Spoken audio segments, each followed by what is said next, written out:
La nuit où sœur Mathilde commença à hurler qu'un ange l'avait visitée dans sa cellule, 3 novices s'évanouirent de terreur, et l'une d'elles ne parla plus jamais. C'était l'automne de 1789, et le couvent de Sainte-Marguerite se dressait comme une tombe verticale au-dessus du village de Saint-Roch-sur-Loire. Les pierres grises suintaient d'humidité perpétuelle. Les couloirs sentaient la moisissure et l'encens rance, et les fenêtres étroites ne laissaient passer qu'une lumière malade qui transformait les visages des religieuses en masques de cire. Le village lui-même n'était guère mieux. Bâti sur les berges boueuses de la Loire, Saint-Roch-sur-Loire comptait à peine 300 âmes. La plupart des paysans qui vivaient de la pêche et des quelques cultures qui voulaient bien pousser dans cette terre ingrate. Les maisons s'entassaient les unes contre les autres comme des animaux cherchant la chaleur, leurs toits de chaume toujours humides, leurs murs couverts de mousse. Le brouillard montait du fleuve presque chaque soir, enveloppant tout d'un linceul grisâtre qui étouffait les sons et transformait les silhouettes en spectres.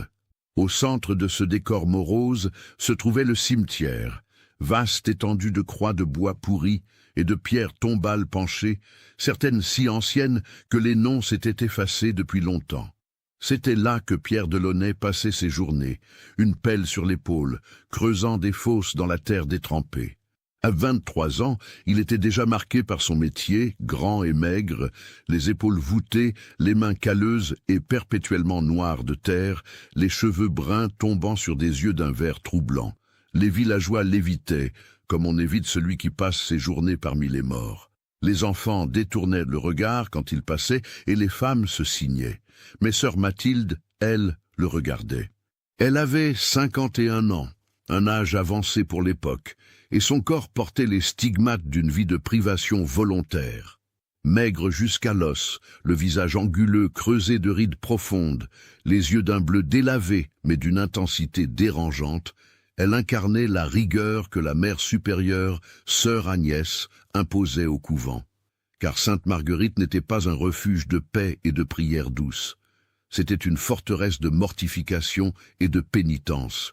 Les journées commençaient à 4 heures du matin par les matines, psalmodiées dans la chapelle glaciale où l'haleine des sœurs formait des nuages de vapeur. Puis venaient les heures de travail, lessive dans l'eau gelée de la rivière, potager où rien ne poussait vraiment, entretien interminable des sols de pierre, copie de manuscrits religieux jusqu'à ce que les doigts se crispent en griffes. Les repas étaient des affaires silencieuses. Bouillon clair, pain noir, légumes bouillis, pris dans le réfectoire, où un crucifix massif dominait la salle, le Christ en agonie semblant les juger à chaque bouchée. Et les châtiments.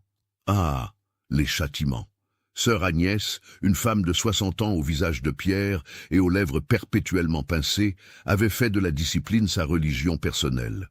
Pour un regard distrait pendant la prière, une nuit à genoux sur les dalles de la chapelle.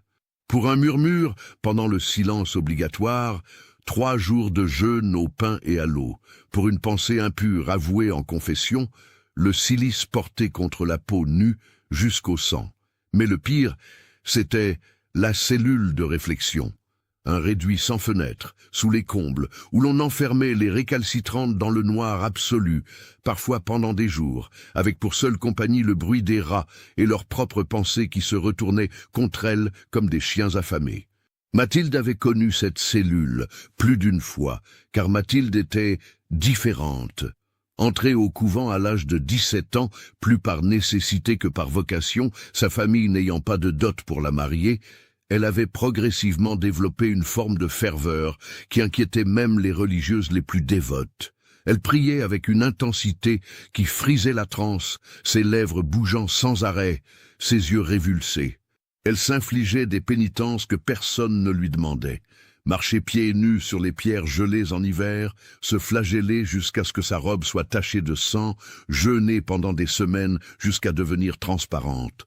Elle cherche Dieu dans la souffrance, disait sœur Agnès aux autres religieuses, mais je crains qu'elle ne trouve autre chose. Les novices la craignaient. Sœur Élise, une jeune femme de 20 ans au visage doux et aux grands yeux bruns, frissonnait chaque fois que Mathilde la regardait. Il y avait quelque chose dans ce regard, quelque chose qui n'était ni bonté ni compassion, mais une faim dévorante, un vide qui semblait vouloir absorber toute lumière. Elle me donne l'impression de ne plus être vraiment là, confia un jour Élise à sœur Bernadette, une femme plus âgée et plus pragmatique. Comme si son esprit était parti ailleurs et que seul son corps était resté. Bernadette avait hoché la tête gravement. Garde tes distances avec elle. Il y a des âmes que la piété consume de l'intérieur. Mais le vrai secret de Sainte Marguerite, celui que peu connaissaient, se trouvait sous terre. Le couvent avait été construit en 1684 sur les ruines d'une ancienne léproserie. Lorsque les fondations avaient été posées, les ouvriers avaient découvert un réseau de tunnels, vestiges des temps où les pestiférés étaient isolés du monde des vivants. Au lieu de les combler, les religieuses de l'époque avaient décidé de les utiliser comme caves et réserves. L'un de ces tunnels, particulièrement long et sinueux, menait directement au cimetière. Personne n'était censé savoir cela. Les plans originaux avaient disparu depuis longtemps, et sœur Agnès elle-même ignorait l'existence de ce passage. Mais Mathilde, lors d'une de ses nombreuses nuits d'insomnie passées à errer dans le couvent, avait découvert la porte cachée derrière de vieilles tapisseries dans la cave à provisions. Une porte de bois vermoulu, fermée par un simple loquet rouillé. Elle l'avait ouverte une fois, par curiosité. L'escalier de pierre descendait dans les ténèbres, et une odeur de terre humide et de vieux ossements remontait des profondeurs. Elle n'était pas descendue ce jour-là, mais elle avait remarqué quelque chose. Des traces de pas récentes dans la poussière. Quelqu'un utilisait ce passage. Et puis, il y avait eu cette nuit de janvier 1789. Mathilde ne dormait presque plus à cette époque.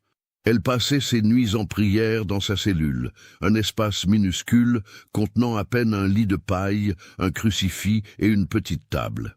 Cette nuit-là, alors que le vent hurlait contre les murs et que la pluie tambourinait sur les toits, elle avait entendu un bruit inhabituel, des pas d'hommes lourds et lents venant du sous-sol.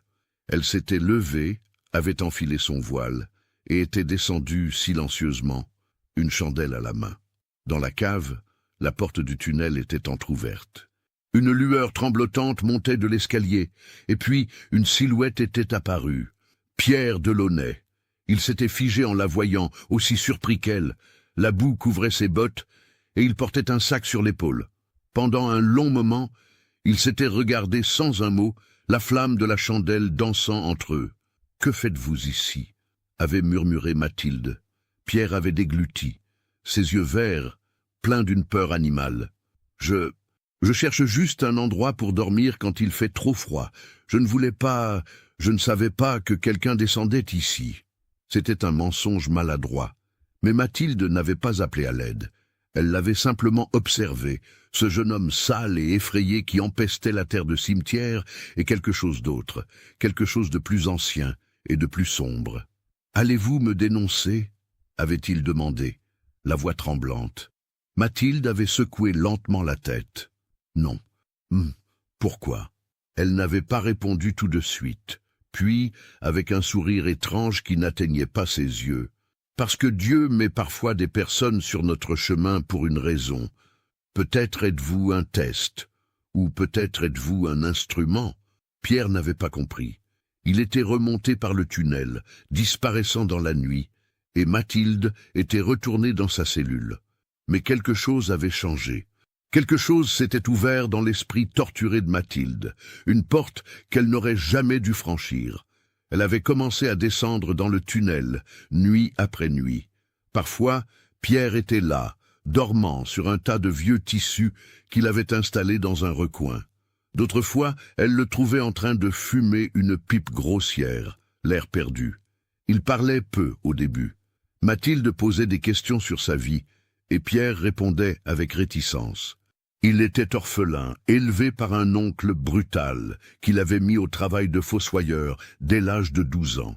Il n'avait jamais appris à lire, ne connaissait du monde que ce petit village et son cimetière sans fin. Il était seul, toujours seul, évité par tous. Les morts étaient sa seule compagnie. « Vous ne trouvez pas ça effrayant ?» avait demandé Mathilde un soir, assise sur les marches froides près de lui. « D'être entouré de cadavres toute la journée ?» Pierre avait haussé les épaules. « Pas vraiment. Les morts ne font de mal à personne, ce sont les vivants qui sont terrifiants. Cette réponse avait touché quelque chose en Mathilde. Elle qui avait passé toute sa vie à fuir les vivants, à se réfugier dans la prière et la mortification. Elle reconnaissait en Pierre un esprit solitaire comme le sien. Leur rencontre était devenue plus fréquente. Mathilde descendait presque chaque nuit, apportant parfois du pain qu'elle volait au réfectoire, un luxe qu'elle n'aurait jamais pris pour elle-même. Pierre, reconnaissant, lui parlait du monde extérieur, des rumeurs qui arrivaient de Paris, de cette révolution qui grondait, de ces nobles qu'on mettait à mort, de ce roi qui tremblait sur son trône. « Tout est en train de changer », disait-il, les yeux brillants. « Le vieux monde s'effondre. » Mathilde écoutait, fascinée.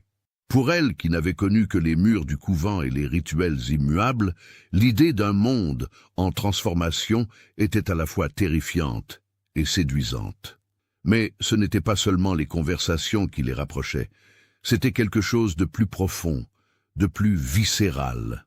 Dans ce tunnel humide, loin du jugement de Dieu et des hommes, Mathilde sentait qu'elle pouvait être elle-même, non pas la religieuse dévote et mortifiée, mais la femme qu'elle avait enfouie depuis 34 ans. Et Pierre, de son côté, trouvait en elle une présence qui ne le fuyait pas, qui ne le regardait pas avec dégoût. Une femme qui l'écoutait, qui le touchait parfois, une main sur son bras, une caresse timide sur ses cheveux sales, avec une tendresse qu'il n'avait jamais connue. L'inévitable se produisit par une nuit de mars 1789, alors que le printemps commençait à percer à travers l'hiver interminable.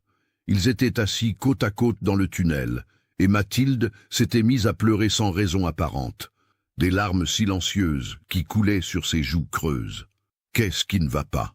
avait demandé Pierre, maladroit. « J'ai gâché ma vie », avait-elle murmuré. « J'ai cru que Dieu voulait de moi, que la souffrance me rapprocherait de lui. Mais il n'est jamais venu, je suis seul depuis toujours. » Pierre avait tendu une main hésitante et essuyé ses larmes avec son pouce crasseux. « Vous n'êtes pas seul maintenant. » Leurs regards s'étaient croisés dans la pénombre. Et puis, comme attirés par une force qu'aucun d'eux ne contrôlait, ils s'étaient embrassés. Un baiser désespéré, maladroit, chargé de solitude et de désirs refoulés. Les mains de Mathilde avaient agrippé les épaules de Pierre, et il l'avait serré contre lui avec une force qui lui coupait le souffle. Ce qui suivit fut à la fois libération et damnation. Dans ce tunnel oublié, sur le sol humide et froid, sœur Mathilde cessa d'être une religieuse et redevint une femme. Pierre, tremblant et maladroit, découvrit une intimité qu'il n'avait jamais osé imaginer. Ils se donnèrent l'un à l'autre avec une urgence qui tenait du désespoir, cherchant dans la chair ce que l'esprit n'avait jamais pu leur offrir. Une connexion, un moment d'existence pure, débarrassé du poids du monde. Ensuite, ils restèrent allongés côte à côte, épuisés et silencieux. Mathilde fixait le plafond de Pierre, consciente de ce qu'elle venait de faire, de l'abîme qu'elle venait de franchir, mais elle ne ressentait aucun remords. Seulement un vide étrange, comme si une part d'elle-même venait de mourir et qu'une autre, inconnue et terrifiante, prenait sa place. « Nous irons en enfer pour ça », dit-elle finalement. Pierre ricana amèrement. « Moi, j'y suis déjà. Qu'est-ce que ça change ?» Cette nuit-là marqua le début de leur relation secrète. Ils continuèrent à se retrouver dans le tunnel, parfois pour parler, parfois pour s'abandonner à ce désir qui les consumait tous les deux. Mathilde vivait dans un état de dissociation permanente. Le jour, elle était la religieuse austère et dévote, suivant les rituels avec une précision mécanique. La nuit, elle descendait dans les profondeurs pour rejoindre l'homme qui représentait tout ce qu'elle avait renié. Personne ne remarqua rien pendant des mois. Mathilde était toujours étrange, toujours excessive dans sa piété, mais rien ne trahissait son secret. Les autres sœurs la laissaient à sa dévotion obsessionnelle, trop heureuse de ne pas avoir à interagir avec elle. Mais en juin 1789, Mathilde commença à ressentir des changements dans son corps, des nausées au réveil, une fatigue qui ne passait pas, et surtout l'absence de ses menstruations, qui avaient toujours été irrégulières, mais présentes. Au début, elle refusa d'admettre la vérité. C'était impossible. Elle avait 51 ans. Les femmes de son âge ne tombaient plus enceintes. C'était contre nature, contre toutes les lois connues de la médecine de l'époque. Pourtant, son ventre commença à s'arrondir. Légèrement d'abord, si peu que personne ne le remarqua. Mathilde portait de toute façon des robes amples qui dissimulaient sa maigreur. Mais elle savait, elle sentait quelque chose grandir en elle, quelque chose qui bougeait parfois avec des mouvements furtifs qui la terrifiaient. En août, elle n'en parla pas à Pierre. Elle ne descendait plus aussi souvent dans le tunnel, prétextant auprès d'elle-même qu'elle devait garder ses forces. Pierre, inquiet de ses absences, monta un soir jusqu'à la cave pour la voir. Mais elle le repoussa, presque violemment. « Ne reviens plus, lui dit-elle d'une voix dure. Ce que nous avons fait était une erreur. » Pierre, blessé et confus, disparut dans le tunnel. Mathilde remonta dans sa cellule et se mit à prier, avec une ferveur renouvelée. Mais ses prières avaient changé. Elle ne demandait plus le pardon, elle demandait des réponses. « Seigneur, murmurait-elle nuit après nuit, si c'est votre volonté, montrez-moi le chemin. Si cette vie qui grandit en moi est une malédiction, reprenez-la. Mais si c'est une bénédiction, alors faites que je comprenne. » Et c'est là que son esprit commença vraiment à se fracturer. Isolée, rongée par la culpabilité et la peur, Mathilde construisit une réalité alternative où ce qui se passait dans son corps n'était pas le résultat de ses actions, mais l'œuvre divine. Pierre n'était plus un simple fossoyeur, mais un ange déguisé. Leur rencontre n'était plus des actes de chair, mais une mission sacrée. L'enfant n'était plus le produit d'un péché, mais une bénédiction, un miracle. Elle commença à avoir des visions. Des lumières dans sa cellule, la nuit. Des voix qui lui murmurèrent des promesses. Elle se réveillait parfois en pleine transe, couverte de sueur, convaincue qu'elle avait été visitée par des êtres célestes. Sœur Élise, dont la cellule était voisine, entendait Mathilde parler toute seule la nuit, tenant des conversations avec des présences invisibles. Elle en parla à sœur Bernadette, qui fronça les sourcils avec inquiétude. « Il faut prévenir la mère supérieure », dit Bernadette. Mais avant qu'elle ne puisse le faire, l'inévitable se produisit. Un matin de septembre 1789, alors que les sœurs se rassemblaient pour les laudes, Mathilde s'effondra au milieu de la chapelle. Son corps convulsait, ses yeux révulsés, et de sa bouche sortaient des sons qui ne ressemblaient à aucune langue connue. Sœur Agnès se précipita vers elle, et c'est alors qu'elle vit ce que la robe ne pouvait plus cacher, le ventre gonflé. Impossible à nier. Un silence de mort s'abattit sur la chapelle. « Sortez toutes !» ordonna sœur Agnès d'une voix blanche. Immédiatement, les religieuses obéirent, tremblantes, jetant des regards horrifiés vers Mathilde qui gisait sur le sol de pierre, haletante. Lorsqu'elles furent seules, sœur Agnès s'agenouilla près de Mathilde et posa une main ferme sur son ventre. Ce qu'elle sentit la fit reculer brutalement. Sous ses doigts, quelque chose avait bougé, quelque chose de vigoureux et d'anormal. « Mon Dieu !» murmura-t-elle, « qu'as-tu fait ?» Mathilde la regarda avec des yeux où brillait une lueur de folie pure. Et elle sourit, un sourire béat, presque extatique. « J'ai été bénie, dit-elle d'une voix douce, « l'ange est venu à moi. Et maintenant, je porte en moi un nouveau commencement. » Sœur Agnès sentit un frisson glacial descendre le long de sa colonne vertébrale. Cela n'avait rien d'une bénédiction, c'était une abomination. Et le pire restait à venir. Le dessus, d'où me suivez-vous? Laissez un commentaire. Le lendemain de l'effondrement de Mathilde, sœur Agnès convoqua une réunion d'urgence avec les 5 religieuses les plus anciennes du couvent. Elles se rassemblèrent dans le bureau de la mère supérieure, une pièce austère dominée par un grand crucifix de bois noir et une fenêtre étroite donnant sur le cimetière. « Ce que je vais vous dire ne doit jamais sortir de cette pièce », commença sœur Agnès, les mains crispées sur son rosaire. « Sœur Mathilde est enceinte. » Les réactions furent variées. Sœur Bernadette ferma les yeux et murmura une prière.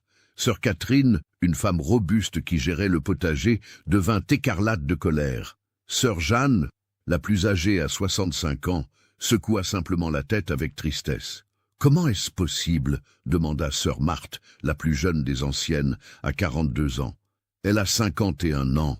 Les femmes de cet âge ne... » « Je sais, » coupa sœur Agnès. « Non, et pourtant, c'est un fait.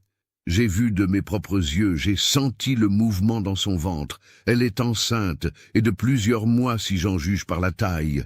Comment a-t-elle pu cacher cela si longtemps ?» s'indigna Catherine. « Elle est maigre comme un clou et porte toujours des robes larges.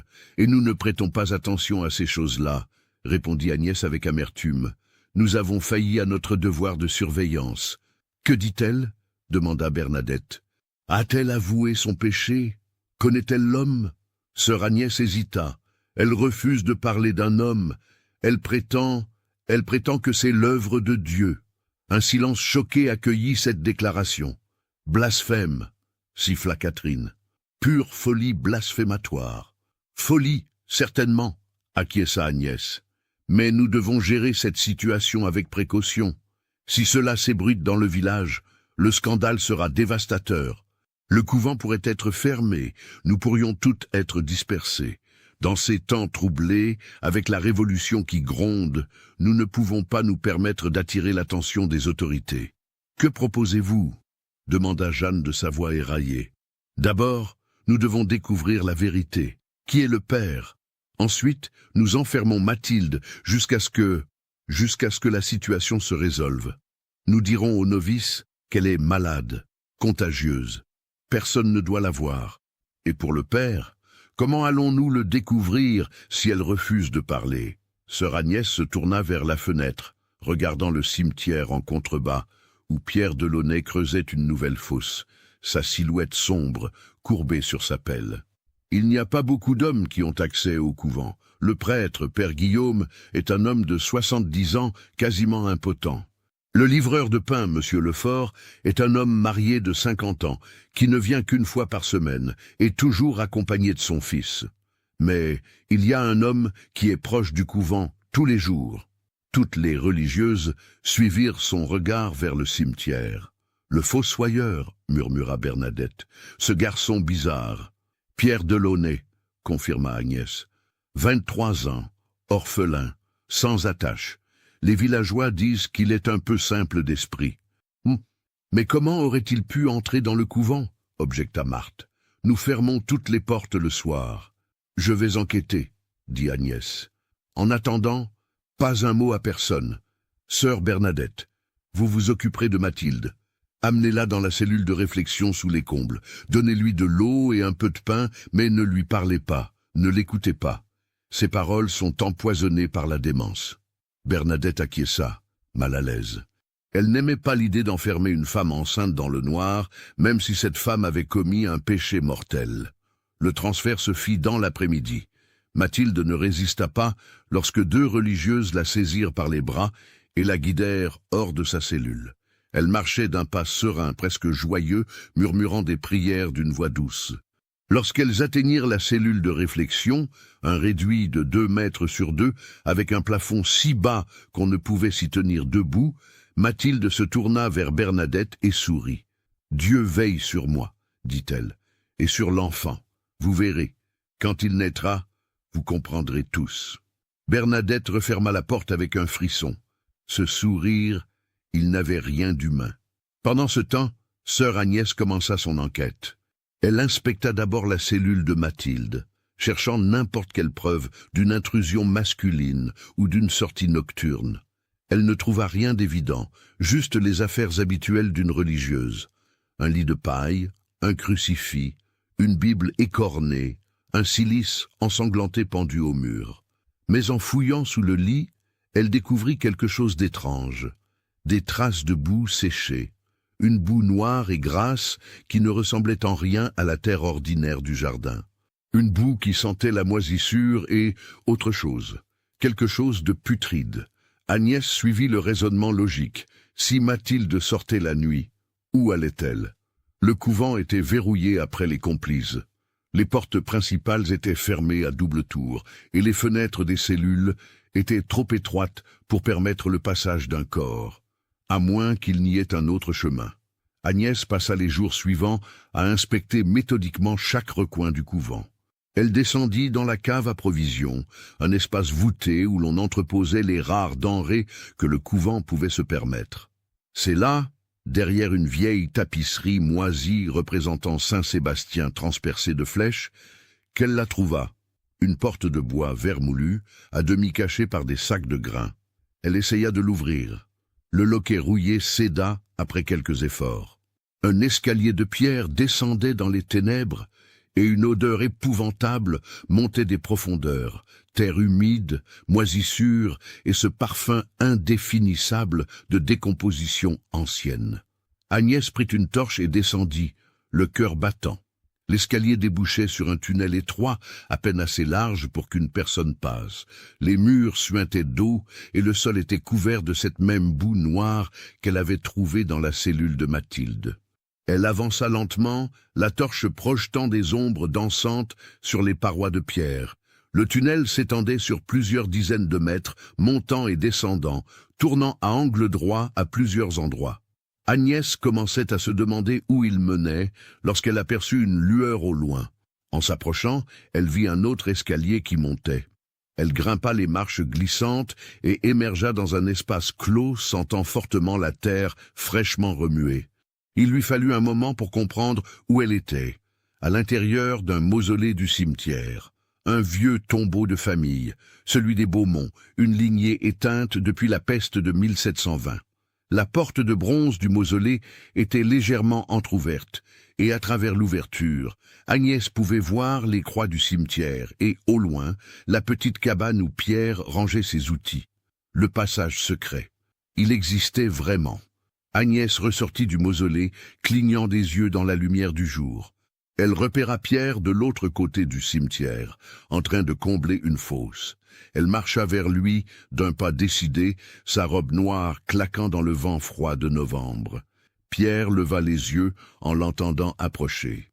Quand il reconnut la mère supérieure, son visage pâlit. « Vous, » dit Agnès d'une voix glaciale, « venez avec moi, nous devons parler. » Pierre hésita, sa pelle encore à la main. Pendant un instant, Agnès crut qu'il allait s'enfuir. Mais il posa son outil et la suivit, tête basse, comme un condamné marchant vers l'échafaud. Elle le conduisit à la sacristie de la petite église attenante au cimetière, un endroit où il ne serait pas dérangé. Là, elle le fit asseoir sur un banc et se plaça devant lui, les bras croisés, le regard implacable. « Connaissez-vous sœur Mathilde » demanda-t-elle sans préambule. Pierre ne répondit pas. Ses mains tremblaient. « Répondez-moi » insista Agnès. « Oui » murmura-t-il finalement. « Ah, je la connais. Comment ? Le tunnel, j'utilisais le tunnel pour me mettre à l'abri quand il faisait trop froid. Je ne savais pas que c'était mal. Et sœur Mathilde, elle vous a découvert ?» Pierre hocha la tête misérablement. « Qu'avez-vous fait ensemble ?» Le silence qui suivit était chargé de culpabilité. Pierre fixait ses mains sales, incapable de lever les yeux. « Nous avons parlé au début. Elle était gentille avec moi. Personne n'avait jamais été gentil avec moi. Et puis vous l'avez séduite, » conclut Agnès d'une voix dure. « Vous avez profité de sa solitude et de sa fragilité mentale pour satisfaire vos besoins bestiaux. »« Non !» protesta Pierre, levant enfin les yeux. « Ce n'était pas comme ça. Elle voulait aussi. Elle était seule comme moi. Nous étions juste deux personnes perdues qui se sont trouvées. Elle a 51 ans, et c'est une religieuse consacrée à Dieu, » s'emporta Agnès. « Comment osez-vous ? L'âge ne signifie rien quand on est seul, » interrompit Pierre avec une soudaine véhémence. Elle m'a dit qu'elle avait passé toute sa vie à chercher Dieu et qu'elle ne l'avait jamais trouvé, que la seule fois où elle s'était sentie vivante, c'était avec moi, dans ce tunnel sombre. Était-ce vraiment un péché si grand ? Nous n'avons fait de mal à personne. « Vous lui avez fait le pire des maux, » répliqua Agnès. « Elle est enceinte. » Pierre resta bouche bée, le choc peint sur son visage. « Quoi ? Elle porte votre enfant, un enfant conçu dans le péché, dans l'obscurité et le mensonge. »« Mais c'est impossible, » balbutia Pierre. « Elle m'avait dit que les femmes de son âge ne pouvaient plus.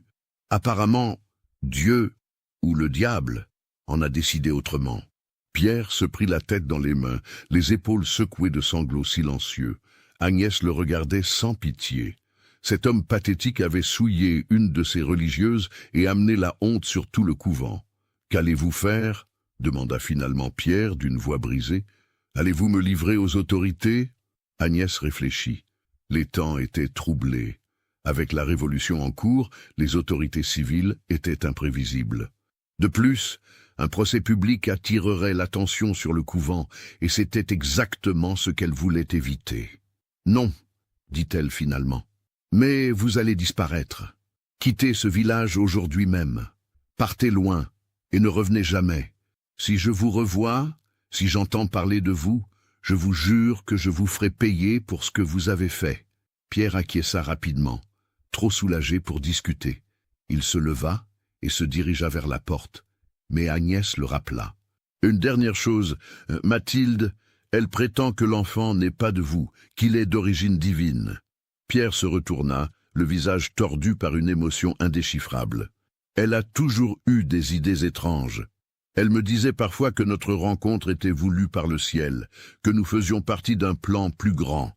Je croyais que c'était juste sa façon de rendre les choses moins sales.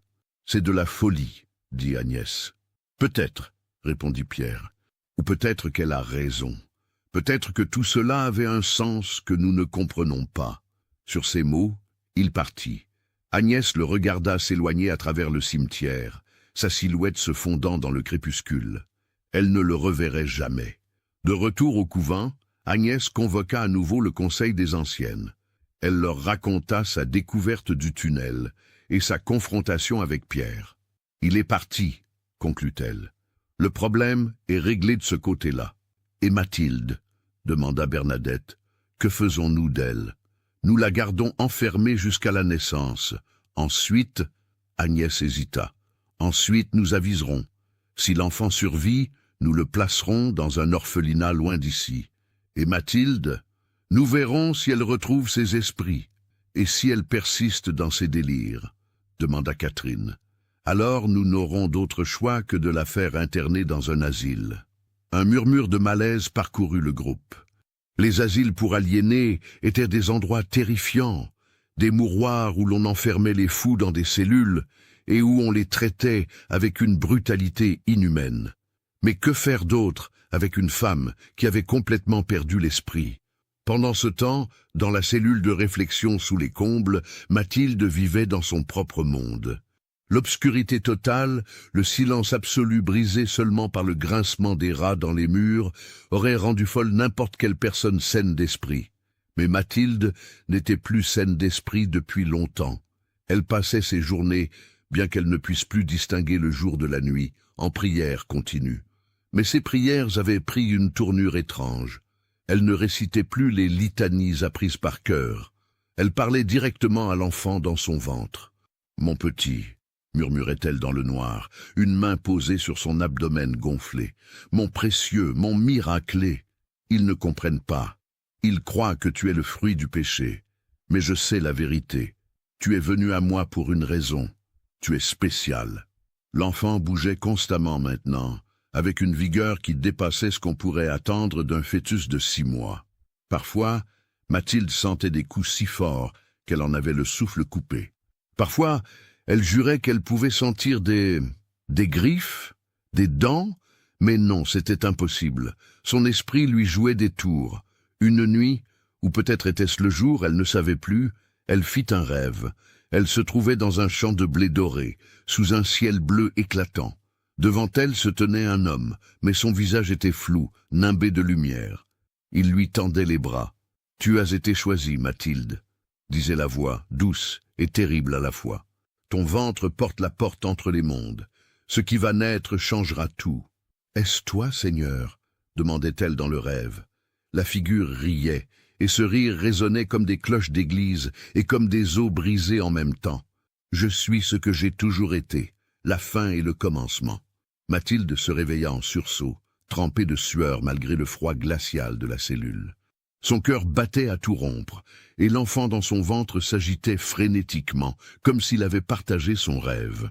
De l'autre côté de la porte, Bernadette, venue apporter le maigre repas quotidien de Mathilde, entendit la religieuse enfermée murmurer quelque chose.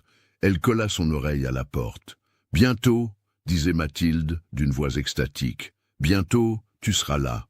Et alors, ils verront tous. » Bernadette s'éloigna précipitamment, le plateau tremblant dans ses mains. Elle était sûre d'une chose maintenant. Mathilde n'était plus simplement folle. Elle était possédée par quelque chose de bien plus sombre. Il fallait faire venir un exorciste.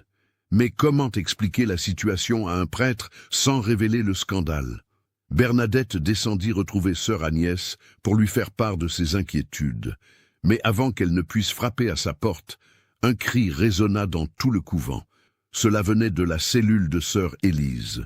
Toutes les religieuses se précipitèrent. Elles trouvèrent Élise assise sur son lit, le visage d'une pâleur cadavérique, pointant un doigt tremblant vers sa fenêtre. « Il était là !» bégayait-elle. « Il était là, à me regarder. »« Qui ?» demanda Agnès. « Qui était là ?»« Le fossoyeur, Pierre.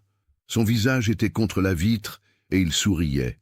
Mais ce n'était pas un sourire normal. C'était comme s'il n'était pas vraiment lui, comme si quelqu'un d'autre regardait à travers ses yeux. « Et c'est impossible, » dit Catherine. « Je lui ai moi-même dit de partir, et cette fenêtre est au 2e étage. » Élise secoua violemment la tête. « Je vous dis ce que j'ai vu. Il était là, collé à la vitre, et quand nos regards se sont croisés, il a dit quelque chose. J'ai lu sur ses lèvres. »« Quoi? Qu'a-t-il dit ?» Élise déglutit difficilement. « Il a dit, elle ne leur appartient pas.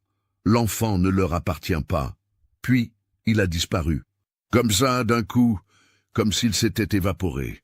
Un silence pesant s'abattit sur le groupe. Sœur Agnès se précipita à la fenêtre et regarda dehors. Le cimetière en contrebas était vide, baigné par la lumière blafarde de la lune. Aucune trace de Pierre. « Vous avez rêvé, » dit-elle d'une voix qui se voulait ferme, mais qui tremblait légèrement. « Vous êtes fatigué, stressé par cette situation. »« Non !» cria Élise. « Je ne dormais pas, je vous jure que je l'ai vu. » Mais Agnès ne voulait pas en entendre davantage. Elle ordonna à toutes les sœurs de retourner dans leurs cellules et de prier. Ce qu'elles firent, mais personne ne trouva le sommeil cette nuit-là. Le lendemain matin, lors des laudes, il manquait une religieuse. Sœur Jeanne, la plus âgée, ne s'était pas présentée. On la trouva dans sa cellule, assise sur son lit, les yeux fixes et vides, complètement catatonique. Aucune parole, aucun geste. Elle était simplement partie. Le médecin du village, le vieux docteur Arnaud, fut appelé. Il examina Jeanne et secoua la tête gravement. « Une attaque cérébrale peut-être, » dit-il, « ou un choc psychologique profond. À son âge, ces choses arrivent. Je ne peux rien faire pour elle. » Jeanne fut installée à l'infirmerie où elle resta prostrée, regardant dans le vide, jusqu'à sa mort, quelques semaines plus tard. Le couvent de Sainte-Marguerite était en train de se fissurer. La peur s'insinuait dans chaque recoin, dans chaque cœur. Les novices chuchotaient entre elles que le couvent était maudit, que Dieu les avait abandonnés. Certaines parlaient de partir, de retourner chez leur famille, peu importe les conséquences. Et dans sa cellule obscure, sous les combles, Mathilde riait doucement. « Bientôt, » murmurait-elle, « bientôt. » Si cette histoire macabre vous a donné des frissons, partagez-la avec un ami qui aime les contes d'horreur. Le mois de novembre 1789 s'écoula dans une atmosphère de terreur sourde. Le couvent de Sainte-Marguerite était devenu une prison, non seulement pour Mathilde enfermée dans sa cellule, mais pour toutes les religieuses qui sentaient des murs se refermer sur elles. Les prières ne consolaient plus. Le rituel quotidien n'apportait plus d'apaisement. Seule subsistait une peur primitive, animale, la sensation qu'un événement terrible approchait inéluctablement. Sœur Élise, qui avait vu Pierre à sa fenêtre, ne se remit jamais vraiment du choc. Elle sursautait au moindre bruit, refusait de dormir seule, et passait ses journées à prier compulsivement, les lèvres meurtries à force de répéter les mêmes litanies. Bernadette essayait de la réconforter, mais comment rassurer quelqu'un quand on est soi-même rongé par l'inquiétude? Car Bernadette, chargée de surveiller Mathilde, entendait des choses troublantes. Lorsqu'elle montait apporter le pain et l'eau quotidien, elle percevait des murmures à travers la porte. Pas seulement la voix de Mathilde, mais d'autres voix, graves et aiguës, se superposant, formant une sorte de chœur discordant. Elle n'osait jamais ouvrir la porte complètement, se contentant de glisser le plateau dans l'entrebâillement, terrorisée à l'idée de ce qu'elle pourrait voir. Une nuit de la mi-novembre, Bernadette se réveilla brusquement. Elle avait entendu quelque chose, un cri, un gémissement. Elle se leva, alluma une chandelle et sortit dans le couloir. Le couvent était plongé dans l'obscurité et le silence, mais elle sentait une présence, quelque chose d'anormal, qui flottait dans l'air comme une odeur nauséabonde. Elle suivit son instinct jusqu'à l'escalier menant au comble. En montant, elle remarqua quelque chose d'étrange, des traces humides sur les marches. Pas de l'eau. Quelque chose de plus épais, presque visqueux, qui reflétait la lumière de la chandelle avec des reflets verdâtres.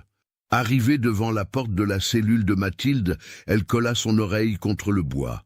À l'intérieur, Mathilde parlait. Non, chantait. Une mélopée étrange, dans une langue que Bernadette ne reconnaissait pas. Les mots semblaient anciens, gutturaux, imprononçables par une gorge humaine. « Mathilde » appela Bernadette d'une voix tremblante. « Êtes-vous bien ?» La mélopée s'arrêta brusquement. Un silence épais s'installa. Puis la voix de Mathilde résonna, mais ce n'était plus vraiment sa voix. C'était quelque chose de plus profond, de plus résonnant, comme si plusieurs personnes parlaient à l'unisson. « Bernadette » dit la voix. « Ma chère Bernadette, vous avez toujours été gentille avec moi. Vous ne méritez pas ce qui va venir. » « Qu'est-ce qui va venir ?» demanda Bernadette, le cœur battant à se rompre. « La fin de tout ce qui était, le commencement de tout ce qui sera. L'enfant arrive, Bernadette. Et il a faim, tellement faim. » Bernadette recula d'un pas, horrifiée. Elle voulait fuir, mais ses jambes refusaient de bouger. « Vous ne devriez pas être ici quand il naîtra, » continua la voix de Mathilde. « Aucune d'entre vous ne devrait, mais il est déjà trop tard, les portes sont fermées, les murs sont scellés, vous êtes toutes piégées avec nous. »« Arrêtez !» cria Bernadette. « Arrêtez ces blasphèmes !» Un rire résonna derrière la porte, un rire qui glaça le sang de Bernadette. « Blasphème ? Oh, ma pauvre enfant, vous ne comprenez rien. Ce qui se passe ici n'est ni blasphème ni miracle, c'est simplement la nature qui reprend ses droits. » Bernadette s'enfuit en courant, abandonnant sa chandelle qui tomba et s'éteignit sur les marches. Elle dévala l'escalier et ne s'arrêta qu'en atteignant sa cellule où elle s'effondra sur son lit, tremblante et en larmes. Le lendemain matin, elle raconta tout à sœur Agnès.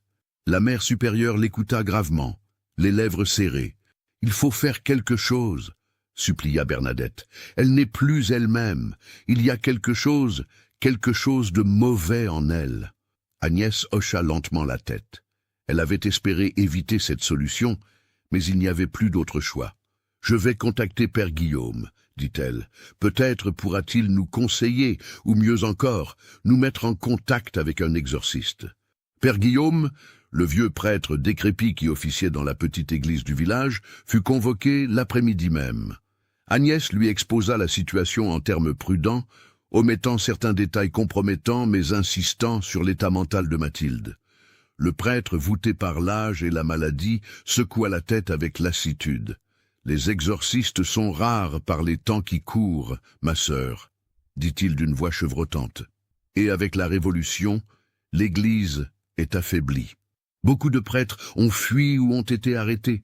Je connais bien quelqu'un qui pourrait peut-être, mais il est à Paris, et je ne sais même pas s'il est encore vivant. » « Alors, que suggérez-vous » demanda Agnès avec une pointe de désespoir. « Priez » répondit simplement le prêtre. « Priez et attendez. Si c'est vraiment une possession, alors seul Dieu peut intervenir.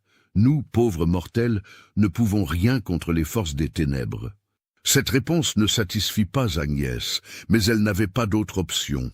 Les jours passèrent, de plus en plus sombres à mesure que l'hiver s'installait. La neige commença à tomber, enveloppant le couvent et le village dans un silence cotonneux. Le froid devint mordant et les provisions se raréfièrent. Le rationnement s'intensifia. Les religieuses maigrissaient, les novices tombaient malades. Et pendant ce temps, dans sa cellule glaciale, Mathilde prospérait. C'était sœur Catherine qui le remarqua la première. Chargée de superviser les provisions, elle avait constaté que la quantité de nourriture apportée à Mathilde, déjà minime, disparaissait complètement chaque jour. Intriguée, elle décida d'accompagner Bernadette lors de sa visite quotidienne. Quand la porte s'entr'ouvrit pour faire passer le plateau, Catherine jeta un coup d'œil à l'intérieur. Ce qu'elle vit la fit reculer en étouffant un cri. Mathilde était assise contre le mur, visible malgré l'obscurité grâce à la chandelle qu'elle tenait dans ses cellules. Mais ce n'était plus la femme squelettique qu'on avait enfermée là des semaines auparavant. Son visage avait pris des couleurs, ses joues étaient pleines, ses yeux brillaient d'une vitalité surnaturelle. Et son ventre, mon Dieu, son ventre était énorme, distendu au-delà de toute raison pour une grossesse de 7 mois. Mais le plus perturbant était ce que Mathilde faisait. Elle mangeait, pas le pain et l'eau qu'on lui apportait, mais quelque chose d'autre, quelque chose qui remuait dans ses mains, quelque chose de petit et de gris avec une longue queue. « Elle mange des rats », murmura Catherine, horrifiée. « Elle mange des rats crus ». Bernadette referma précipitamment la porte, le visage livide. Les deux religieuses redescendirent en titubant et allèrent immédiatement trouver sœur Agnès. Mais avant qu'elle ne puisse parler, Agnès leva une main pour les faire taire. « Venez, dit-elle d'une voix étrange, il y a quelque chose que vous devez voir. » Elle les conduisit à la bibliothèque du couvent, une petite pièce poussiéreuse remplie de vieux manuscrits et de livres de prière. Sur la table était ouvert un volume ancien, ses pages jaunies, couvertes d'une écriture serrée en latin. « J'ai trouvé ceci hier, » expliqua Agnès. C'est un registre tenu par les religieuses qui dirigèrent le couvent au début du siècle. Et il y a une entrée troublante. Elle leur lut le passage, traduisant le latin au fur et à mesure. Année 1721. Un événement terrible s'est produit pendant les derniers mois de la peste. Une religieuse, dont nous ne devons plus prononcer le nom, a été retrouvée morte dans les caves du couvent, entourée d'ossements humains. Elle était enceinte. Bien que cloîtrée depuis 10 ans et n'ayant aucun contact avec les hommes. L'enfant est mort avec elle, mais les sages-femmes qui ont préparé le corps ont refusé de parler de ce qu'elles ont vu. Elles ont seulement dit que ce n'était pas un enfant ordinaire. Le corps de la religieuse et de la chose qu'elle portait ont été brûlés en secret, et leurs cendres dispersées dans la Loire. Nous avons scellé les caves avec des prières et des signes de protection. Que Dieu nous garde si jamais quelqu'un rouvre ce qui doit rester fermé. Un silence glacial suivit la lecture. « Mon Dieu !» murmura Bernadette. « C'est déjà arrivé. »« Oui » confirma Agnès. « Et regardez la date. 1721. 58 ans après la peste de 1663, qui a également touché cette région. Il semble y avoir un cycle. »« Mais quel genre de cycle ?» demanda Catherine. Qu'est-ce que cela signifie? Agnès referma le livre lentement. Je ne sais pas, mais je crois que nous sommes confrontés à quelque chose qui dépasse largement notre compréhension, quelque chose d'ancien qui est lié à cet endroit. Le tunnel, dit soudain Bernadette. Le tunnel qui mène au cimetière. La religieuse de 1721 a été trouvée dans les caves, entourée d'ossements. Le tunnel passe sous le cimetière. Agnès la regarda. La compréhension se faisant jour sur son visage. « Il faut explorer ce tunnel, » dit-elle. « Jusqu'au bout. Il faut savoir ce qui s'y trouve. » Elles descendirent toutes les trois, armées de torches et de crucifix. La porte cachée derrière la tapisserie s'ouvrit avec un grincement sinistre. L'escalier de pierre humide s'enfonçait dans les ténèbres, et l'odeur putride qui montait des profondeurs était encore plus forte qu'avant. Elles descendirent lentement, les flammes des torches projetant des ombres grotesques sur les murs suintants. Le tunnel s'étendait devant elles, long et sinueux, les murs couverts de mousse verdâtre et de champignons blanchâtres qui ressemblaient à des doigts de cadavres. À mi-chemin, elles trouvèrent quelque chose qui n'aurait pas dû être là. Une alcôve naturelle dans le mur assez grande pour contenir un homme, et dedans, soigneusement disposés, des objets, une couverture moisie, une gourde vide, un vieux couteau rouillé et Des os, pas des os anciens, des os récents, encore attachés par des lambeaux de chair desséchés. Un crâne humain, la mâchoire ouverte dans un cri silencieux. « Pierre », murmura Bernadette. « C'est Pierre. » Agnès examina les restes de plus près, luttant contre la nausée. Le corps, ou ce qu'il en restait, portait les lambeaux d'une chemise de paysan et d'un pantalon grossier.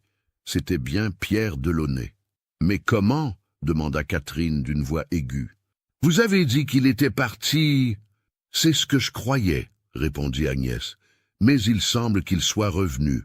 Ou plutôt, qu'il n'ait jamais vraiment quitté. »« Regardez ses mains, » dit Bernadette en pointant un doigt tremblant. Les doigts de Pierre, ou du squelette qui avait été Pierre, étaient en lambeaux, les os apparents, comme s'il avait gratté quelque chose de toutes ses forces. Et sur le mur de pierre au-dessus de l'alcôve, gravés maladroitement avec ce qui devait être ses propres ongles, des mots « Elle m'a appelé, je ne pouvais pas résister, pardon ».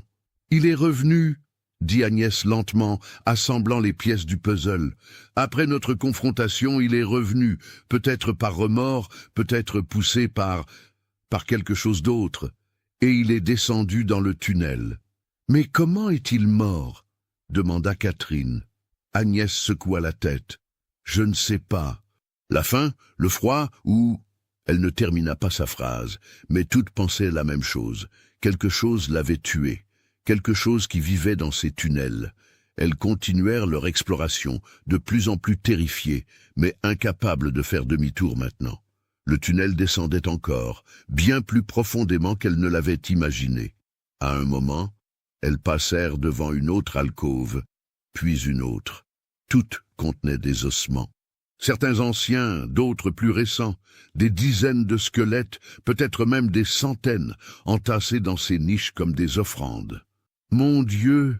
souffla Bernadette. « C'est une catacombe oubliée. » Enfin, elles atteignirent le bout du tunnel. Mais au lieu de déboucher dans le mausolée du cimetière, comme Agnès l'avait fait lors de sa première exploration, elles trouvèrent une autre voie, un escalier descendant encore plus profond, vers une large cavité naturelle. Elles descendirent, les jambes tremblantes. La cavité était immense, une sorte de grotte souterraine au plafond voûté, disparaissant dans l'obscurité. Le sol était couvert d'ossements, des milliers, des dizaines de milliers peut-être, s'étendant dans toutes les directions comme un tapis macabre, et au centre de la grotte se dressait une structure de pierre. Un autel? Une tombe? C'était difficile à dire. Les pierres étaient couvertes de symboles anciens, usés par le temps mais encore visibles, des spirales, des cercles entrelacés, des formes vaguement humaines, mais déformées, monstrueuses. « C'est ici, » murmura Agnès. « C'est d'ici que tout vient. »« Qu'est-ce que c'est ?» demanda Catherine. « Un temple païen ? Quelque chose de plus ancien que le paganisme, » répondit Agnès. « Quelque chose qui était là bien avant que les chrétiens, ou même les Romains, n'arrivent dans cette région. Sur l'autel central, elles trouvèrent quelque chose qui confirma leurs pires craintes, des traces récentes. La poussière avait été dérangée, des empreintes de mains étaient visibles sur la pierre. Et gravée récemment, la pierre était encore fraîche, un message. « Pour l'enfant qui vient, pour celui qui franchira la porte.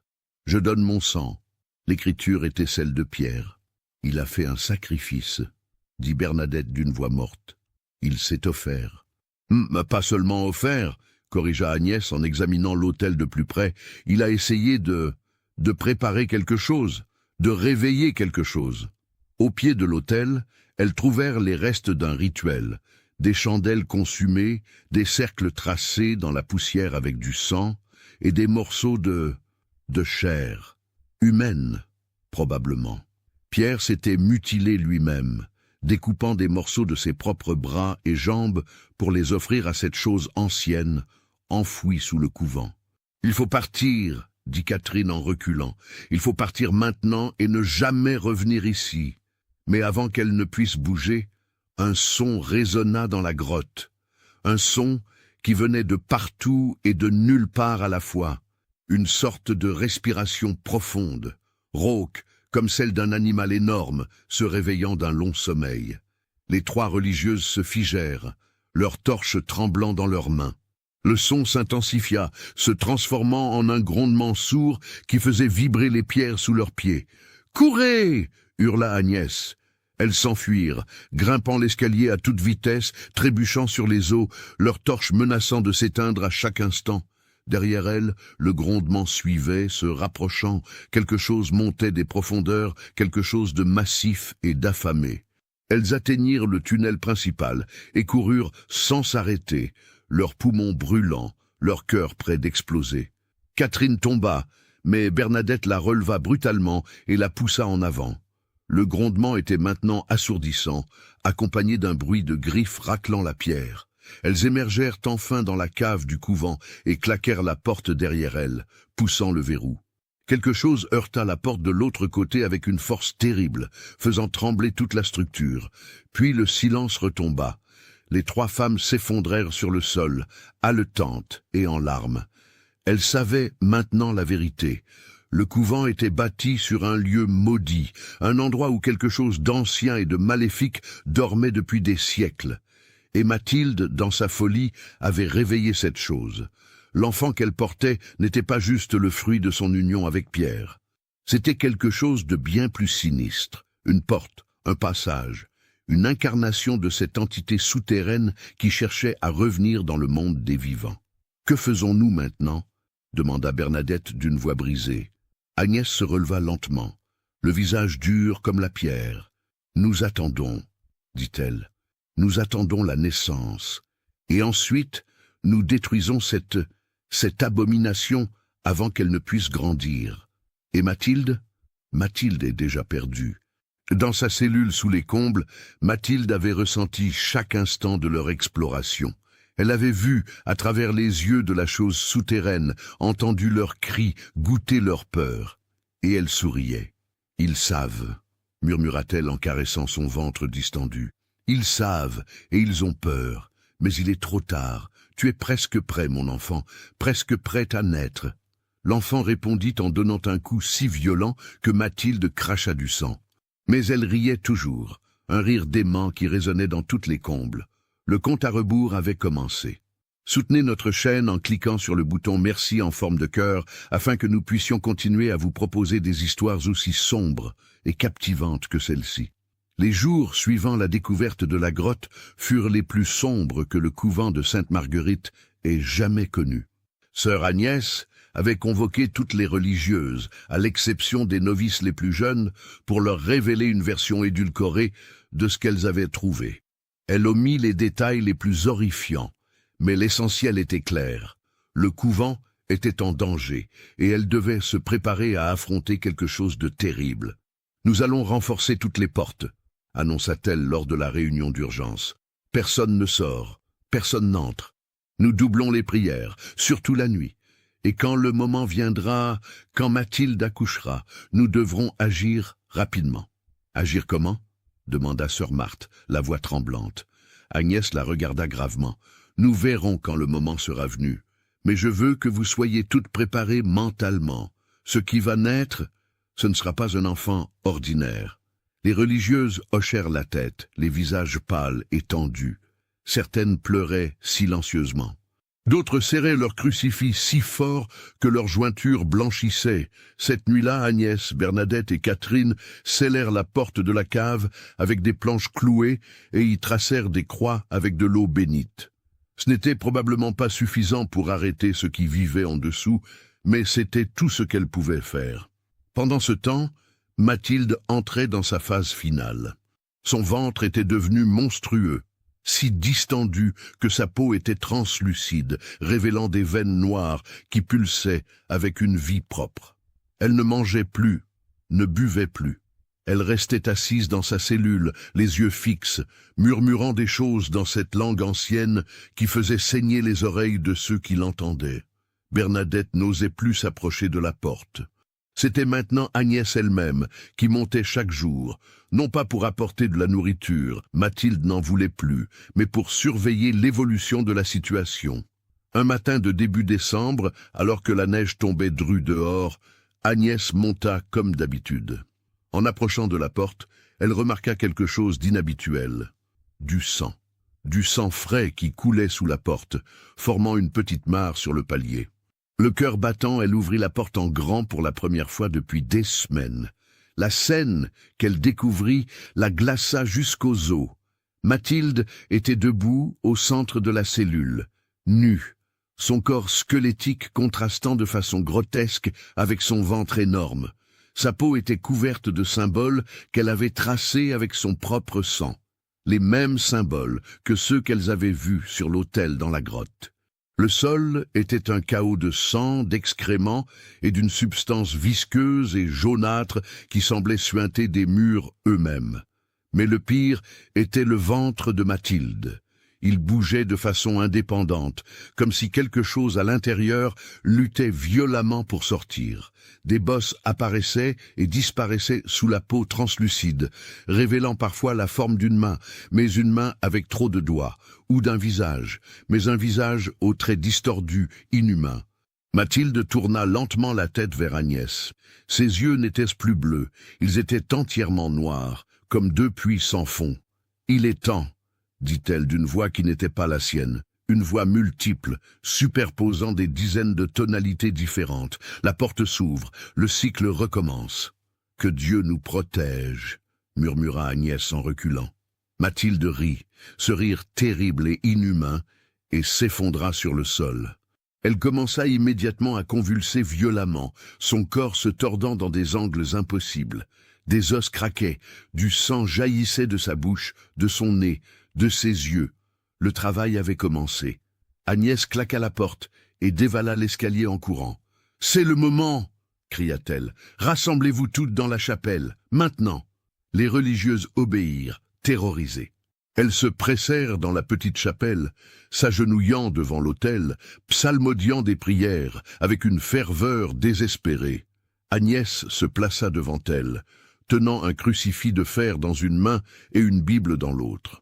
« Quoi qu'il arrive, » dit-elle d'une voix forte pour couvrir leurs sanglots, « nous ne quittons pas cette chapelle, nous restons ensemble et nous prions. Dieu est avec nous. » Mais au fond d'elle-même, elle n'y croyait plus vraiment. Dieu semblait bien loin de cet endroit maudit. Les heures passèrent, dans une tension insupportable. Les prières continuaient, mécaniques, répétitives, le seul rempart contre la folie qui menaçait de les engloutir toutes. Dehors, la tempête de neige faisait rage, le vent hurlant comme une bête enragée. Et puis, aux alentours de minuit, les cris commencèrent. Des cris inhumains, gutturaux, qui résonnaient dans tout le couvent. Ce n'était pas seulement Mathilde qui criait, c'était comme si le bâtiment entier hurlait avec elle. Les murs tremblaient, les vitraux de la chapelle se fissuraient, les chandelles s'éteignaient une à une, malgré l'absence de courant d'air. Plusieurs religieuses s'évanouirent, d'autres se mirent à vomir. Sœur Élise, déjà fragile mentalement, se mit à rire hystériquement jusqu'à ce que Bernadette la gifle pour la faire taire. Les cris atteignirent un paroxysme, un crescendo assourdissant qui semblait déchirer la réalité elle-même. Et puis, soudain, le silence. Un silence total, absolu, plus terrifiant encore que les hurlements. Les religieuses restèrent figées, n'osant même pas respirer. Agnès se leva lentement, le crucifix tendu devant elle comme un bouclier. « Restez ici », ordonna-t-elle. « Quelle que soit ma décision, ne sortez pas de cette chapelle. »« Non !» protesta Bernadette. « Vous ne pouvez pas y aller seule. »« Il le faut, » répondit Agnès. « Si je ne reviens pas... » Elle hésita. « Si je ne reviens pas, barricadez-vous ici et attendez l'aube, puis fuyez. Fuyez aussi loin que possible et ne revenez jamais. » Sur ces mots, elle sortit de la chapelle et referma la porte derrière elle. Le couvent était plongé dans une obscurité presque palpable. Les torches dans les couloirs s'étaient toutes éteintes. Agnès avança à tâtons, guidée seulement par la faible lueur de sa chandelle et par une intuition morbide qui la tirait vers les combles. En montant l'escalier, elle remarqua que les murs suintaient. Pas d'eau. Quelque chose de plus visqueux, de plus sombre, qui empestait la décomposition. Elle faillit glisser plusieurs fois, mais continua à grimper, le cœur battant la chamade. Arrivée devant la porte de la cellule de Mathilde, elle s'arrêta. La porte était entr'ouverte. Une lumière étrange, verdâtre, pulsante, s'échappait de l'intérieur, projetant des ombres dansantes dans le couloir. Agnès poussa la porte. La scène à l'intérieur défiait toute description rationnelle. Mathilde était allongée sur le sol dans une mare de sang et de fluide corporel, son corps déchiqueté, éventré de l'intérieur. Ses yeux morts fixaient le plafond avec une expression d'extase horrible. Mais ce n'était pas Mathilde qui attirait le regard. C'était la chose qui rampait sur le sol près d'elle. Au premier abord, on aurait pu croire qu'il s'agissait d'un nouveau-né ordinaire. Mais en regardant de plus près, les différences devenaient évidentes et terrifiantes. La peau était d'une pâleur cadavérique, presque translucide, révélant les muscles et les vaisseaux sanguins en dessous. Les membres étaient trop longs, articulés de façon bizarre. Les mains possédaient 6 doigts chacune, terminés par des ongles noirs et pointus comme des griffes, mais le pire était le visage. Oh Dieu, le visage! C'était presque humain, presque. Les yeux étaient trop grands, trop noirs, sans blanc visible. La bouche était fendue plus largement que naturelle, révélant des rangées de dents minuscules et acérées. Et quand la créature tourna sa tête vers Agnès, un sourire étira cette bouche, un sourire de reconnaissance, de triomphe. La chose émit un son, pas un cri de bébé, mais quelque chose entre un rire et un sifflement, et elle commença à ramper vers Agnès avec une coordination impossible pour un nouveau-né. Agnès recula, brandissant son crucifix. « Au nom du Père, du Fils et du Saint-Esprit, je te... » La créature s'arrêta et inclina la tête comme si elle écoutait. Puis, elle ouvrit sa bouche démesurément large et parla. Parla avec la voix de Mathilde, mais aussi avec d'autres voix, des dizaines de voix se superposant. « Vous ne pouvez pas me renvoyer, dit la chose. Je suis né. La porte est ouverte. Le cycle reprend. Tu es une abomination, siffla Agnès. Tu n'as pas ta place dans ce monde. Ce monde m'appartient autant qu'aux humains, répondit la créature. J'étais là avant vous. Je serai là après. Je suis le ver dans le fruit, la pourriture dans la chair, l'oubli qui attend tout. Agnès sentit sa foi vaciller devant cette incarnation du mal pur, mais elle raffermit sa prise sur le crucifix. Au nom de Dieu Tout-Puissant, je t'ordonne de... Dieu, la créature rit, et ce rire résonna dans toute la pièce. Dieu a abandonné cet endroit il y a bien longtemps, religieuse. Vous ne l'avez pas remarqué? Il ne répond plus à vos prières. Il a détourné son regard. Peut-être parce qu'il a peur. Peur de ce que nous sommes. Agnès brandit le crucifix plus haut. Mensonge. Mais au fond d'elle, une petite voix chuchotait. Et si c'était vrai? La créature continua à avancer, rampant avec une grâce répugnante. Elle atteignit le seuil de la porte, et pour un instant, Agnès crut qu'elle allait franchir ce passage et pénétrer dans le reste du couvent. Mais la chose s'arrêta, comme bloquée par une barrière invisible. Elle regarda autour d'elle, ses yeux noirs balayant la pièce. Puis, elle fixa à nouveau Agnès, et dans ce regard, il y avait de la rage. Une rage ancienne et froide. Le sceau tient encore, murmura-t-elle. Les symboles sur les murs, l'eau bénite sur le seuil, les prières des fidèles. Tout cela crée une prison, temporaire, mais efficace. Agnès réalisa avec un sursaut que c'était vrai. Les religieuses qui avaient scellé les caves en 1721 devaient avoir également béni cette pièce, sachant qu'elle pourrait un jour contenir quelque chose de maléfique. « Tu es piégé », dit-elle avec un mélange de soulagement et d'horreur. « Tu ne peux pas sortir. Pas pour le moment, » admit la créature. « Mais je suis patiente, les sceaux s'affaibliront. Quelqu'un ouvrira éventuellement la porte, et quand ce sera le cas, elle sourit révélant toutes ses dents. Quand ce sera le cas, je me nourrirai. » Agnès recula lentement, sans quitter la créature des yeux. Elle referma la porte avec précaution et la verrouilla, puis traça rapidement des croix avec de l'eau bénite tout autour du cadre. Ce n'était probablement pas suffisant à long terme, mais cela devrait tenir un moment. Elle redescendit précipitamment vers la chapelle. Les religieuses levèrent vers elle des visages terrifiés. « Qu'avez-vous vu » demanda Bernadette. Agnès secoua la tête. « Rien que vous ne devriez savoir. Mathilde est morte, et ce qu'elle a mis au monde, ce n'est pas de ce monde, mais la créature est confinée dans la cellule. Elle ne peut pas en sortir. Pour combien de temps? Demanda Catherine. Je ne sais pas. Alors que faisons-nous? Agnès réfléchit longuement. Finalement, elle dit, nous quittons cet endroit, toutes, dès l'aube. Nous prenons ce que nous pouvons porter, et nous partons, et nous ne revenons jamais. Mais la créature, elle restera enfermée. Tant que personne ne rouvre cette porte, elle ne pourra pas s'échapper. Nous devons faire en sorte que personne ne découvre jamais ce secret. Cette nuit-là fut la plus longue de leur vie. Aucune d'entre elles ne dormit. Elles restèrent toutes dans la chapelle, priant, pleurant, se serrant les unes contre les autres pour trouver du réconfort. Et dans sa cellule sous les combles, la créature attendait. Elle pouvait attendre. Elle avait tout le temps du monde. L'aube se leva sur un monde transformé. La tempête de neige s'était calmée pendant la nuit, laissant le paysage enveloppé dans un manteau blanc immaculé qui semblait moquer la noirceur des événements de la nuit. Le couvent de Sainte-Marguerite se dressait silencieux contre le ciel gris, ses murs de pierre couverts de givre comme un tombeau gelé. Vraies à leurs paroles, les religieuses commencèrent à évacuer aux premières lueurs du jour. Elles rassemblèrent les quelques possessions qu'elles pouvaient porter, vêtements, nourriture, objets personnels, et se préparèrent à quitter le seul foyer que beaucoup avaient connu depuis des décennies. Sœur Agnès, en tant que mère supérieure, prit la responsabilité de sceller le bâtiment. Elle verrouilla toutes les portes, cloua les fenêtres du premier étage, et surtout, elle scella hermétiquement la porte de la cellule sous les combles, utilisant non seulement des planches, mais aussi des chaînes qu'elle bénit avec toute l'eau consacrée qui restait. Avant de partir, elle se força à monter une dernière fois. En approchant de la cellule, elle entendit des bruits à l'intérieur, des grattements contre le bois, un sifflement continu qui faisait penser à une bouilloire sur le feu.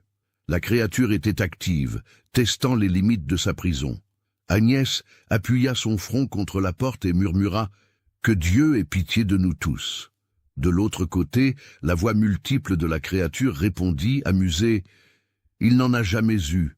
Pourquoi commencerait-il maintenant ?» Agnès ne répondit pas. Elle redescendit et rejoignit les autres qui l'attendaient dans la cour principale. « C'est fait », dit-elle simplement. « Partons ». Le groupe de religieuses, 23 femmes au total, des jeunes novices aux anciennes vouées par l'âge, commença sa marche vers le village. La neige rendait la progression difficile, mais aucune ne se plaignit. Elles étaient trop heureuses de mettre de la distance entre elles et cet endroit maudit. Les villageois de Saint-Roch-sur-Loire les regardèrent passer avec surprise et curiosité. Il n'était pas habituel de voir tout un couvent évacué en masse. Certains posèrent des questions, mais Agnès les éluda avec des réponses vagues sur des problèmes structurels et un besoin de réparations urgentes. Le groupe se dispersa progressivement. Certaines religieuses retournèrent dans leurs familles, si elles en avaient encore. D'autres trouvèrent refuge dans des couvents voisins. Les plus jeunes, traumatisées par ce qu'elles avaient vécu, renoncèrent simplement à la vie religieuse. Sœurs Agnès, Bernadette et Catherine restèrent ensemble. Elles trouvèrent asile dans un petit couvent à Orléans, où la mère supérieure les accueillit avec bonté, sans poser trop de questions. Agnès rédigea un rapport officiel pour l'archevêché, expliquant que le couvent de Sainte-Marguerite était temporairement fermé pour cause de problèmes structurels et de santé parmi les religieuses. Elle recommandait fortement que le bâtiment reste fermé indéfiniment. L'archevêque, un homme pragmatique plus préoccupé par les troubles révolutionnaires que par les problèmes d'un obscur couvent de province, accepta sans discuter. Le couvent de Sainte-Marguerite fut officiellement fermé en janvier 1790 et son sort fut scellé. Les mois passèrent. Les religieuses tentèrent de reprendre une vie normale, mais le traumatisme persistait. Sœur Élise, la jeune novice qui avait vu Pierre à sa fenêtre, ne se remit jamais vraiment. Elle sombra dans une dépression profonde et mourut en 1791, officiellement de pneumonie. Mais Bernadette savait que c'était son esprit brisé qui l'avait tuée. D'autres aussi périrent prématurément. Sœur Catherine, robuste et énergique à 43 ans, s'éteignit mystérieusement en 1792. Sœur Marthe suivit quelques mois plus tard. Une à une, les religieuses qui avaient vécu dans le couvent de Sainte-Marguerite mouraient, comme si une malédiction invisible les poursuivait.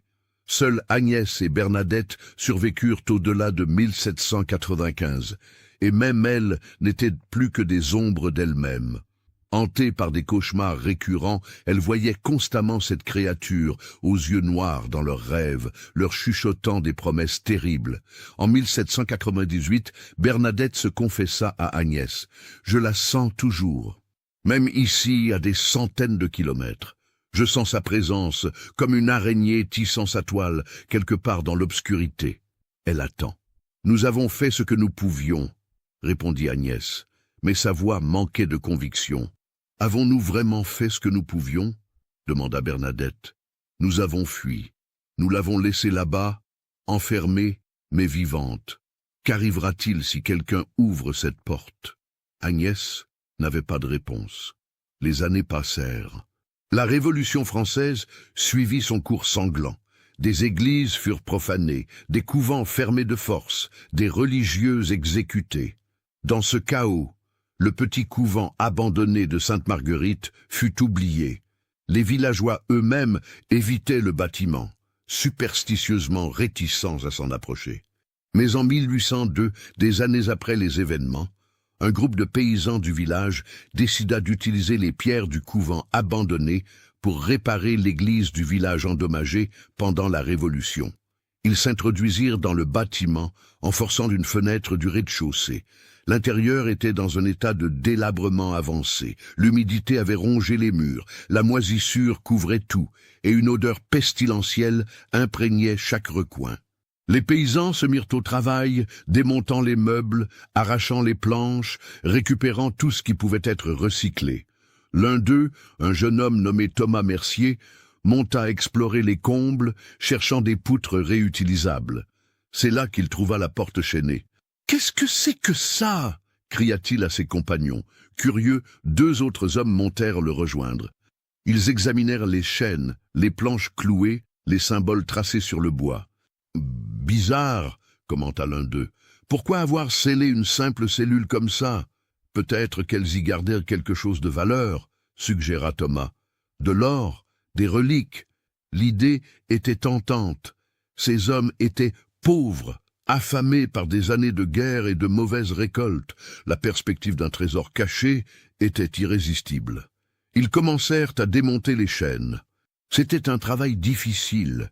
Le métal était rouillé mais encore solide, et les planches étaient clouées avec une détermination presque maniaque. Mais ils persistèrent, et après 1 heure d'effort, la porte s'ouvrit enfin. L'odeur qui s'échappa était indescriptible. Un mélange de pourriture, de sang séché, et quelque chose d'autre, quelque chose d'organique et de malade, qui fit reculer les 3 hommes en titubant. « Bon Dieu !» jura l'un d'eux. « Qu'est-ce qui est mort là-dedans ?» Thomas, plus courageux ou plus stupide que les autres, s'avança avec sa lanterne. La lumière révéla une scène cauchemardesque. Le corps de Mathilde était toujours là, ou plutôt ce qu'il en restait. 12 ans de décomposition l'avaient réduit à un squelette recouvert de lambeaux de peau parcheminée et de robes pourries. Mais ce n'était pas le pire. Les murs étaient couverts de griffures. Des milliers, des dizaines de milliers de marques, creusées si profondément dans la pierre qu'elles avaient dû prendre des années à réaliser. Et sur ces murs, tracés avec ce qui semblait être du sang séché, des messages, attendant, grandissant, apprenant bientôt. Et au centre de la pièce, là où la créature aurait dû être, il n'y avait rien. Rien qu'un trou dans le plancher, grossièrement creusé, menant vers les ténèbres en dessous. Thomas s'approcha prudemment et éclaira le trou. Il ne pouvait pas voir le fond. Seule l'obscurité le regardait en retour. « Il n'y a rien ici, » dit-il déçu. « Allons-nous-en. Cet endroit me donne la chair de poule. » Ils redescendirent et quittèrent le couvent rapidement, secouant la tête devant leur excursion infructueuse. Aucun d'eux ne remarqua les traces fraîches dans la poussière, des empreintes qui n'auraient pas dû être fraîches après 12 ans, des empreintes qui ressemblaient à des mains, mais avec 6 doigts. Cette nuit-là, Thomas Mercier fit un rêve terrible. Il rêva d'une créature pâle aux yeux noirs qui rampait vers lui à travers la neige, laissant une traînée de sang derrière elle. Dans le rêve, elle lui souriait avec trop de dents et murmurait « Merci de m'avoir libéré ». Il se réveilla en hurlant, trempé de sueur. Sa femme le réconforta, attribuant le cauchemar à trop de vin. Mais Thomas savait différemment. Il avait vu quelque chose dans cette cellule. Quelque chose qui n'aurait jamais dû être libéré. Les jours suivants furent étranges dans le village. Des animaux domestiques commencèrent à disparaître, chiens, chats, poulets. Puis, des brebis furent retrouvées égorgées dans les champs, vidées de leur sang, mais apparemment non mangées. Les villageois parlaient de loups, mais les traces trouvées près des carcasses ne ressemblaient à aucun animal connu.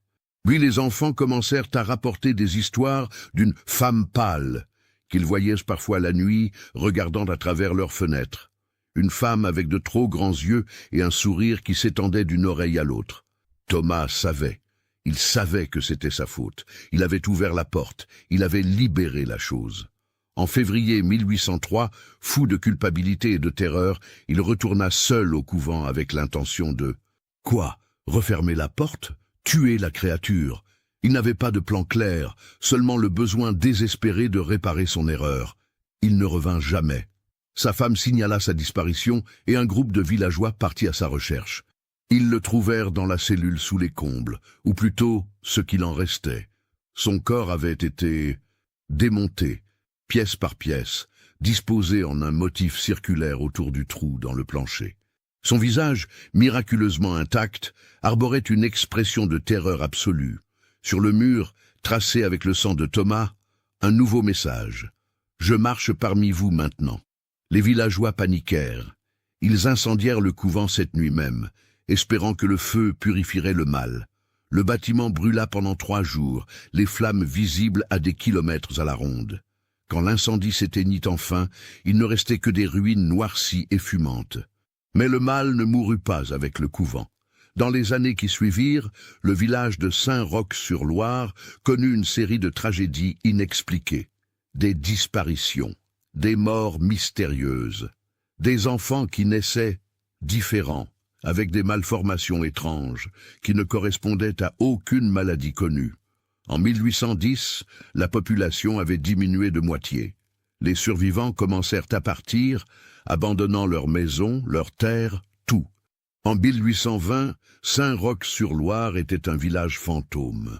Sœur Agnès, maintenant une vieille femme de 82 ans, vivant ses derniers jours dans le couvent d'Orléans, apprit la nouvelle de la destruction du village.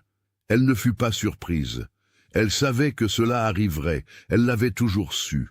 « Nous n'aurions jamais dû fuir », dit-elle à Bernadette, elle-même affaiblie par l'âge et la maladie. « Nous aurions dû rester et détruire cette abomination, quel qu'en soit le prix. » « Il est trop tard maintenant, » répondit Bernadette. « Il a toujours été trop tard, » murmura Agnès. « Dès l'instant où Pierre et Mathilde se sont trouvés dans ce tunnel, dès l'instant où leurs vies solitaires se sont entrelacées, le destin était scellé. » Agnès mourut en 1812, emportant ses secrets dans la tombe.